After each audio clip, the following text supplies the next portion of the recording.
Who's the greatest teacher who ever lived? Correct answer is Jesus. And how did Jesus teach? Well, there's a verse from the Message that says, all Jesus did that day was tell stories, a long storytelling afternoon.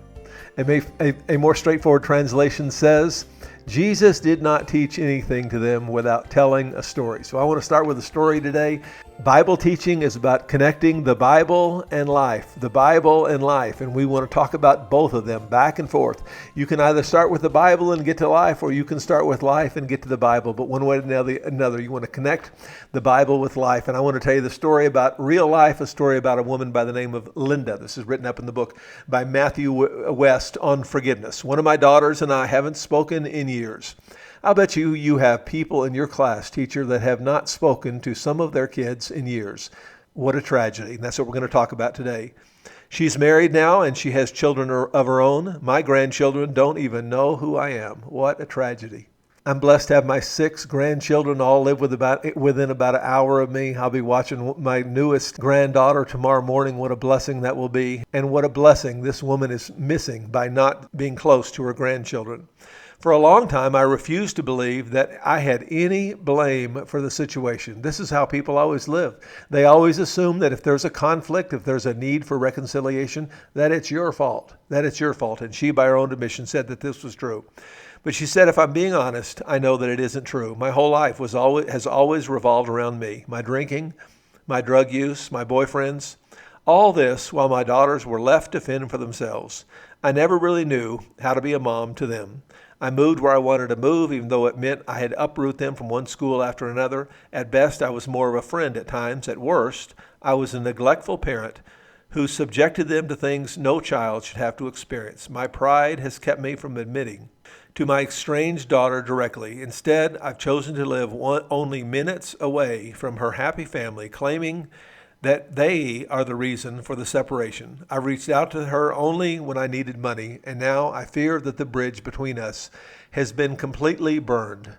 Now it just feels like too much time has passed for this relationship to be fixed. Has too much time passed? Can this relationship be fixed? Can the relationship of the people in your group, maybe relationships in your own life, can they be fixed?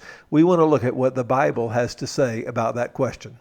Samuel Hines says that God has a one-item agenda listed in one expressive and inclusive word, and that word is reconciliation. Not only reconciliation between us and God, not only getting us to heaven when we die, but also reconciling people with one another. Julia Gorman says no parable, she's talking about the parable of the prodigal son, but she's going to refer to today's passage. No parable is more moving than this reunion between father and son, the reconciliation of a father and son in the story of the prodigal son. It mirrors the Old Testament story of Joseph and his brothers. It speaks of embrace at the beginning of a renewed relationship. It is the expression of acceptance and trust. The embrace is a precursor to lavish giving. It is the threshold for letting people into our hearts and lives. This is what God wants, that we would let people into our hearts and lives, people that we have been estranged from. It is the symbol of reconciliation and the enjoyment of that community. So let's look quickly at 8 principles about reconciliation from Genesis 45. And the first one is this: reconciliation is hard. Reconciliation is hard. Genesis 45:2 says, and he, Joseph, wept so loudly that the Egyptians heard him, and Pharaoh's household heard all about it. And he wept loudly because reconciliation is hard. And it is hard because people matter. I've shared with you that my parents passed away about 6 months ago. And we have a little text group with my siblings. And one of my sisters posted in that group the other day this little graphic. Sadness is the soul's way of saying this mattered. And I think that's what Joseph is feeling here. This mattered. These relationships mattered. The relationship with Linda and her daughter mattered in that case. Psalm 133:1 says, how good and pleasant it is when God's people dwell together in unity. And the opposite is also true, and that is how miserable, how awful it is when we cannot figure out how to get along with one another. Reconciliation is hard. Principle number 2, some wounds are best kept quiet. Go back to verse 1 of Genesis 45. Then Joseph could no longer control himself before all his attendants, and he cried out, have everyone leave my presence. So there was no one with Joseph when he made himself known to his brothers. Jesus said, if your brother sins against you, go and point out their fault just between the two of you. Now let's think about that and ask the question, who do you tend to talk to when you're irritated with someone? Do you tend to talk to the person that you're irritated with, or do you tend to gossip to everyone in the world, people who are not a part of the problem and not a part of the solution? We tend to talk about them and not talk to the person with whom we have a problem. And some conflicts are best kept private and dealt with privately. Observation number 3, reconciliation starts when someone takes the initiative. We read in verse 4, then Joseph said to his brothers, come close to me. When they had done so, he said, I am your brother Joseph, the one you sold into Egypt. The Hebrew verb here, nagash, refers to not just spatial proximity, but to an intimate closeness. It is a term occasionally used for coming near for the purpose of embracing or kissing someone. Matthew 5:23 and 24 says, therefore, if you're offering your gift at the altar and there you remember that your brother or sister has something against you, leave your gift. Leave the check there. Leave your gift there in front of the altar. First, go and be reconciled to them, and then come and offer your gift. And the idea I want to point out here is this. People do not drift into reconciled relationships. People do not drift into reconciled relationship. Someone must take the initiative. Let me finish the reading I started about Linda just a moment ago. Now it just feels like too much time has passed for this relationship to be fixed. Even if I did apologize, I'm scared that she would not trust my intentions because of all the times I have asked for money. It's just a horrible mess. Years ago, I guess I just thought everything would just work itself out over time. I was wrong. And now I'm afraid there's nothing more that can be done. People do not drift into reconciled relationship. Time does not cure everything. Someone must take the initiative, as Joseph does here. Observation number 4, and I'll confess I'm reading into the text just a bit here, but I believe there's an implication that tone matters. Tone matters. Look at the same verse. Then Joseph said to his brothers, come close to me. And when you come close, you can use a soft tone. You can use a gentle tone. When you come close, you don't have to yell. And if you will use a gentle tone, it is far more likely that that conversation is going to go better.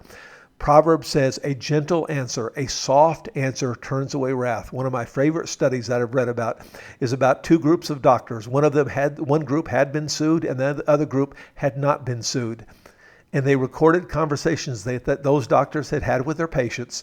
They cut those conversations down to 10 seconds, and then they garbled those 10-second clips so that they just sounded like roar, roar, roar, roar, roar, roar, roar, roar, roar, roar. And they found that people could tell by a garbled 10-second clip which doctors had been sued and which doctors had not been sued. And what the researchers came to understand was that doctors get sued not because of malpractice, not because of incompetence, not because of mistakes. They get sued because of tone of voice. They get sued because of their bedside manner. They get sued because of the way they talk to one another. And if you will use a gentle and kind and understanding and soft and slow tone, this conversation is far more likely to go well. And on the other hand, if you use a snitty and sharp and harsh tone, it is almost certainly going to go badly. Tone matters, and we see that illustrated in this passage. Because I've talked about this several times before, I let Jerry Seinfeld explain it for me this week. And that video is in your PowerPoint. And by the way, if I say in your PowerPoint, you don't know what I'm talking about, maybe you're watching this on YouTube, I want to say to you, this is part of Sunday School University's resource that they provide to Bible studies for life teachers. And in addition to this video, you get the PowerPoint. And oftentimes there's a good deal in the PowerPoint that's not in the video. And one of those things will be other videos that I provide. And you can go to sundayschooluniversity.com to check that out. But it's a very humorous little clip that illustrates this idea that tone matters. Tone matters in every relationship. If you speak to me with a snitty tone, you're going to get a snitty response almost every single time. A gentle answer turns away wrath, but a harsh word stirs up anger. Observation number 5, reconciliation always requires forgiveness. Now, forgiveness is not mentioned explicitly here, but I believe it is implied. And now do not be distressed, and do not be angry with yourselves for selling me here. but because it was to save lives that God sent me here ahead of you. John Corson says, I love the words of Joseph because they express the heart of Jesus. Father, forgive them, he prayed on the cross, for they do not know what they are doing. Chuck Swindoll said that Joseph could never have spoken such words of reassurance if he had not fully forgiven his brothers. You cannot genuinely embrace a person you have not fully forgiven.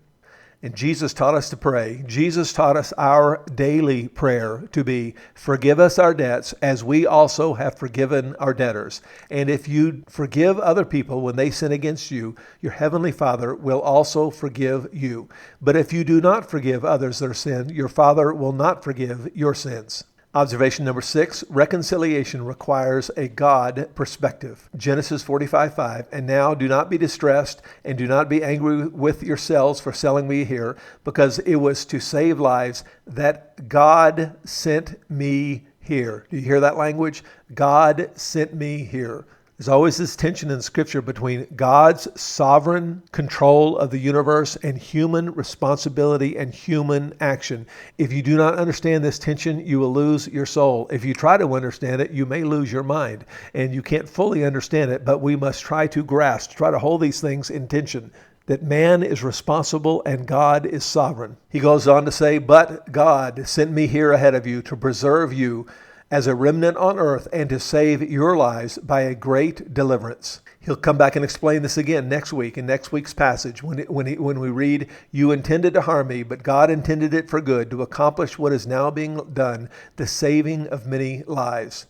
Classic verse on this is Acts 2:23, where it says, this man, Jesus, was handed over to you by God's deliberate plan and foreknowledge. Why did Jesus go to the cross? Why was Jesus brutally beaten and scourged and crucified? Why was he killed? Because of God's deliberate plan and foreknowledge. And I want you to imagine that you are Mary looking up at that cross and asking yourself, why? Why did my son have to die? Why did my son have to suffer? Why did my son have to be crucified? Why did my son have to be scourged? And one answer is because God deliberately decided and decreed that this would happen. But notice the second part of this verse. This man was handed over to you by God's deliberate plan and foreknowledge, and you, with the help of wicked men, put him to death by nailing him to the cross. And we see how God magically works together all things for good by taking the wicked acts of wicked men and blending them with the foreknowledge and providence and sovereignty of God. You might ask your group, who can quote for us Romans 8:28? And we know that in all things, God works for the good of those who love him, who have been called according to his purpose. And you might chat with your group a little bit about the value of memorizing Scripture. Observation number 7, closeness and distance is the making of a great relationship. And once again, I may be reading into the text just slightly here, but if I am, I believe I'm reading biblical principle into this text.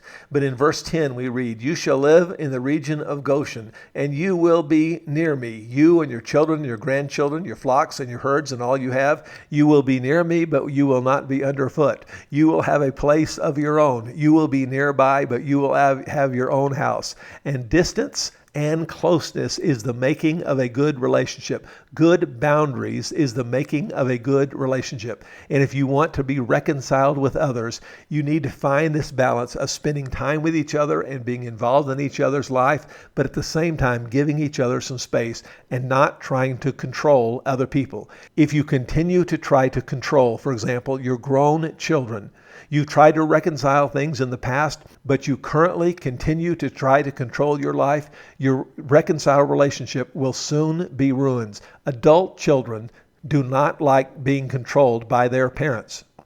And it is the quickest way I know to ruin a relationship. The biblical word for this, Jesus said, do not try to lord it over one another. Do not try to be the boss of each other. Do not try to control the people in your life. I know you know best. I know that if they just followed you, if they just listened to what you said, I know their life would be better. But it doesn't matter. Doesn't matter. When you try to control someone else, it's not going to go well. And Joseph models for us that he wanted closeness, but also he gave them a little bit of space. He gave them their own place. Observation number 8, reconciliation is what the gospel is all about. Let me put a verse on the screen and ask you if you can finish it. His purpose was, Ephesians 2:15, his purpose was. What do you think the rest of that is? You might think it is, his purpose was that we might all go to heaven when we die. Well, it includes that. And the older I get, the more important that is. But that's not what he says here. Here he says his purpose was to create in himself one new humanity out of the two, thus making peace. His purpose was not only to get you to heaven when you die, his purpose was to make this world more like heaven and for you to be an instrument of his peace, that you would surrender to him as Lord, that his kingdom would come in your life because he would be the king of your life, and that your daily prayer would be, thy kingdom come, thy will be done on earth as it is in heaven. Be the king of my life and my experience of life. May my experience of life be like I'm experiencing this is heaven, because you are the king of my life. And if life is ever going to be a little bit more like heaven, it is because we come to live reconciled lives. We come to live at peace with one another, which is one of the most difficult things on life to do. But this is what God has called us to do, to live at peace with one another. The Message paraphrases this, then he started over. Instead of continuing with two groups of people separated by centuries of animosity and suspicion, he created a new kind of human being, a fresh start for everyone. I don't know who watching this video or who you will teach this week that needs to learn this message. My guess is you've got somebody in your class. You've got some parents my age in your class that do not live at peace with their grown children. And they need to learn the principle of taking the initiative. They need to learn the principle of forgiveness. They need to learn the principle of the soft tone. They need to learn the principle of giving people space and not trying to lord it over one another. And may God richly bless you as you lead your people into reconciled relationships. Perhaps some of them, like Linda, have been estranged with their daughters, their sons for years. And may God bless you to lead your people to live at peace with one another.